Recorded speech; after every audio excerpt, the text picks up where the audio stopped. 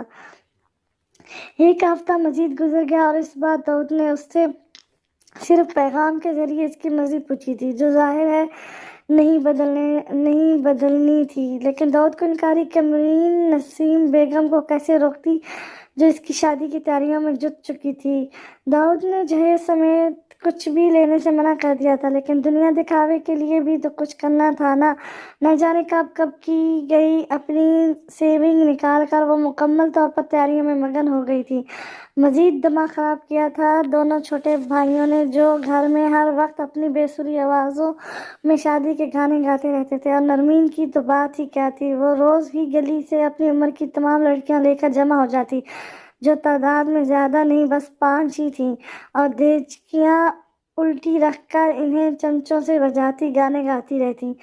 یہ سب کمرین کے لیے بہت صبر آموزہ تھا۔ دکھتی کمپنیوں کو بیزاری سے دباتے ہوئے وہ ان بچیوں کا میرا بابو چین چھبیلا گانا نہ چاہتے ہوئے بھی سن رہی تھی، اور ساتھ ہی زمین کو بھی گو رہی تھی، جو بڑے دل سے تیار ہو کر گہری لپسٹک لگائے باضابط خود چھیل چھبیلی بنی بیٹھی تھی۔ اکتا کر وہ وہاں سے اٹھ کر کمرے میں چلی آئی، جہاں موبائل کی جگمگاہٹ نے اسے اپنی طرف متوجہ کر لیا۔ داؤد سے کچھ دیر پہلے ہی اس کی میسج پر مختصر بات ہوئی تھی، پھر اب کون؟ کمرین نے فون اٹھا کر دیکھا، اجنبی نمبر تھا۔ جن حالات سے وہ گزر رہی تھی ایسے میں اجنبی نمبر سے آتی کال کی وجہ سے پریشان ہونا تو بنتا تھا۔ کچھ دیر تک فون کا اسکرین تکتے رہنے کے بعد اس نے فون کان سے لگا لیا، لیکن کچھ بولی نہیں۔ ہیلو ہیلو مس کمرین۔ دوسری طرف حارث وحید تھا، جس کی آواز پہچاننے کے بعد جہاں کمرین کے تنے اعصاب پر سکون ہوئے تھے، وہیں پیشانی پر بل بھی نمودار ہو گئے تھے۔ حارث صاحب، جان سکتی ہوں میرا نمبر آپ کے پاس کہاں سے آیا؟ اس کے لہجے میں کسی قسم کی خوشگواری نہیں تھی۔ محترمہ، ڈھونڈنے سے تو خدا بھی مل جاتا ہے، جواب میں ڈھولک جھاڑا گیا۔ تو پھر یوں کیجیے، خدا ڈھونڈیے اور اپنی دنیا اور آخرت سنواریے۔ غصے میں کہہ کر اس نے کال کاٹ دی اور بڑبڑائی بھنوس مارا۔ حارث وحید اپنی پرسنالٹی اور خوش اخلاقی کی وجہ سے اسکول میں کافی مشہور تھا، نہ صرف کالجز میں بلکہ اسٹوڈنٹ میں بھی۔ شروع میں تو کمرین کو بھی وہ ٹھیک ہی لگا تھا، لیکن ہر گزرتے دن کے ساتھ حارث وحید کی جسارتیں بڑھتی جا رہی تھیں، جو اسے غصہ دلا رہی تھیں۔ اس نے فیصلہ کر لیا تھا اگر مزید اس شخص نے کوئی الٹی سیدھی حرکت کی تو وہ اسکول پرنسپل سے اس کی شکایت لگا دے گی۔ یہی سب سوچتے ہوئے کمرین نے ابھی فون رکھا ہی تھا کہ فون کے دوبارہ جگمگانے پر جھجلا سی گئی۔ حارث وحید کا ہی نمبر تھا۔ بڑا کوئی ڈھیٹ انسان ہے، اس کا دماغ آج میں ٹھکانے لگا ہی دوں گی۔ بیزاری سے بڑبڑاتے ہوئے اس نے فون کان سے لگایا تھا، لیکن اس کے کچھ کہنے سے پہلے حارث وحید بولنے لگا۔ آپ بہت بے مروت ہیں مس کمرین۔ انداز روٹھی محبوبہ کا سا تھا۔ اطلاع کا شکریہ۔ مائی پلیزر۔ دراصل مس کمرین، اگر آپ مائنڈ نہ کریں تو کیا آپ میرے ساتھ ڈنر پر چلیں گی؟ کمرین کے نقوش فوراً تن گئے تھے، اور اس بات پر کیوں نہیں؟ اور میری زندگی کا مقصد کیا ہے؟ آپ کی ٹائم پاس بننے کے لیے ہی تو میں اس دنیا میں آئی ہوں، اور ایسی ہی بیوقوف تو ہوں میں کہ آپ کی شہرت دیکھنے کے باوجود آپ کے ساتھ چل پڑوں۔ ڈنر پر چلیں گی؟ چبا چبا کر استحریہ انداز میں کہنے کے بعد وہ آخر میں آواز بھاری کر کے اسی کے انداز میں بولی۔ دوسری طرف حارث وحید نے بمشکل اپنی ہنسی روکی تھی۔ کمرین، اس سے پہلے کہ حارث وحید کو جواب دیتا یا وہ خود ہی اس کی مزید مٹی پلید کرنا شروع کر دیتی، نسیم بیگم ایک بیش قیمتی ڈیزائنر برائڈل ڈریس لیے کمرے میں چلی آئی۔ کمرین نے بے اختیار فون کے اسپیکر پر ہاتھ رکھا اور نسیم بیگم کو اشارہ دیا کہ وہ فون پر بات کر رہی ہیں، البتہ اس دوران اس کی نظریں اس برائڈل ڈریس پر ہی جمی رہی تھیں۔ نسیم بیگم نے سمجھانے والے انداز میں سر ہلایا، پھر دھیمی آواز میں ڈریس کی طرف اشارہ کرتے ہوئے بولی، داؤد نے بھجوایا ہے، فری ہو جاؤ تو پہن کر دکھانا۔ ان کی آواز سے سچی خوشی واضح جھلک رہی تھی، جبکہ آنکھوں میں بھی جگنو ناچ رہے تھے۔ بازور ان کے انداز ملاحظہ کرتی وہ دھیما سا مسکرائی تو وہ مسکراتے ہوئے ڈریس اس کے پلنگ پر رکھ کر کمرے سے نکل گئی۔ پیچھے کمرین اس چھوٹے سے سیل زدہ دیواروں والے کمرے میں رکھے اس جگمگاتے ڈریس کو تکنے لگی، جو کسی بھی طرح اس مختصر سے بدنما کمرے میں فٹ نہیں لگ رہا تھا۔ یکدم ہی وہ حارث وحید کی پکار پر ہوش کی دنیا میں لوٹی اور لمحے میں ایک فیصلے پر پہنچ گئی۔ ڈنر ممکن نہیں حارث صاحب، لنچ کا پروگرام بناتے ہیں، کب، کہاں اور بتائیں۔